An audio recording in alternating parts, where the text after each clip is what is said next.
Донецк юнелешінде ато зонасында вазиет керген олып қала. Шу жүмледен Авдеевка саны езонасы янында.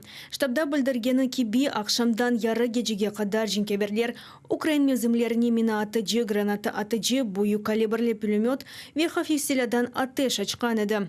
Bundan da gayrı, Sinyalı tariklер Бутовка ucağı Майорскве Зайцева районларында қайт етілген еді. Мариуполь yönelişinde бою калибрлі пулеметлардан террористлер Водяное ве Широкинаға уджум етті. Луганск yönelişinde бою калибрлі пулемет ве Хафивселяны станица Луганская жеварында kullandılar. Кечкен күн дывамында Русия жғалжы тәшкілетлары Украин мезімлеріне 19 кере атеш açты.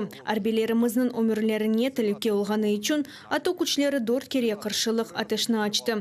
Украина емейджілері арасында тілев жоқ.